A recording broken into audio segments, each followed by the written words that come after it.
When was the last time you rode a bicycle? Think of walking or running the distance that you went on the bicycle. A bicycle is a machine that allows you to travel much faster than you could on foot. Hi, and welcome back. In today's science episode, I will talk about work and machines.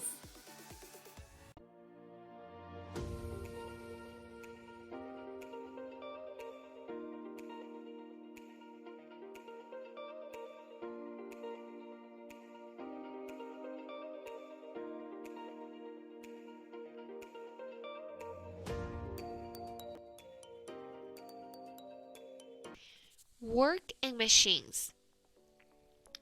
To many people, the word work means something that people do to earn money. In that sense, work can be anything from fixing cars to designing websites. The word work might also mean exerting a force with muscles. However, in science, the word work is used in a different way. Motion and work. Press your hand against the surface of your desk as hard as you can. Have you done any work on the desk? The answer is no, no matter how tired you get from the effort. In science, work is force applied through a distance. If you push against the desk and it does not move, then you have not done any work on the desk because the desk has not moved. Force and direction of motion. Imagine that you are pushing a lawn mower as shown in figure 1. You could push on this mower in many different directions. You could push it horizontally. You could also push down on the mower or push on it at an angle. Think about how the mower's motion would be different each time. The direction of the force that you apply to the lawn mower affects how much work you do on it. Force parallel to motion. Imagine that you push on the lawn mower in figure 1 with a force of 25 newtons and through a distance of 4 meters. In what direction will you push to do the maximum amount of work on the mower? You do the maximum amount of work when you push the lawn mower in the same direction as it is moving.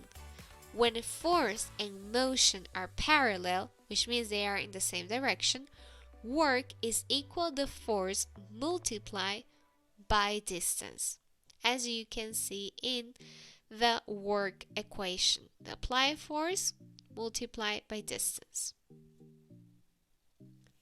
Let's make an example problem. Solve for work. You push a refrigerator with a horizontal force of 100 newtons. If you move the refrigerator a distance of 5 meters while you're pushing, how much work do you do? So we need to identify work. What do we know? The applied force is 100 newtons and the distance is 5 meters. Now I just need to apply the formula. I multiply them and the answer will be 500 joules. When is work done? Suppose you give a book a push. It leaves your hand and slides along a table for a distance of 1 meter before it comes to a stop. The distance that you use to calculate the work you did on the book is how far the object moves while you apply a force. Even though the book moved a total of 1 meter, you do work on the book only while you touch it.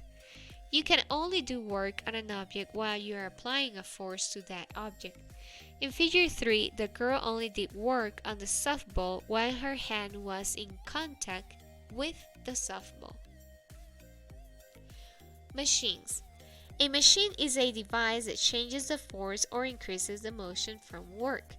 Imagine trying to lift a grand piano. Without help, this would be impossible. However, you could probably push the piano up a ramp or lift the piano with a pulley system. In both cases, you use a machine to change the force on the piano. Types of machines. When you cut your food with a knife, use a screwdriver, or chew your food, you are using a simple machine. A simple machine is a machine that does work with only one movement of the machine. There are 6 types of simple machines: lever, wheel and axle, pulley, inclined plane, wedge, and screw. Efficiency. Machines can increase force or increase speed. You might think this means that you get more work out of a machine than you put into a machine because work is related to force and motion. However, no machine can increase both force and speed at the same time. In fact, you always put more work into a machine than you get out of that machine. This is a fundamental scientific law that cannot be broken by building better machines. Efficiency is the ratio of output work to input work. Efficiency is often measured in percent. This is the efficiency equation. Output work divided by input work multiplied by 100. Example: solve for efficiency. You do 20 joules of work in pushing a crate up a ramp. If the output work from the inclined plane is 11 joules, then what is the efficiency of the inclined plane?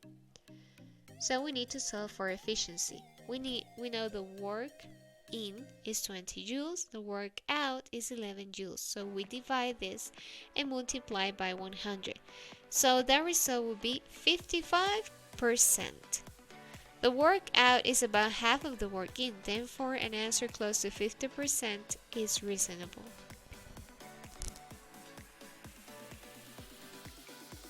I hope you found this video useful. Thanks for watching, and until the next one, bye!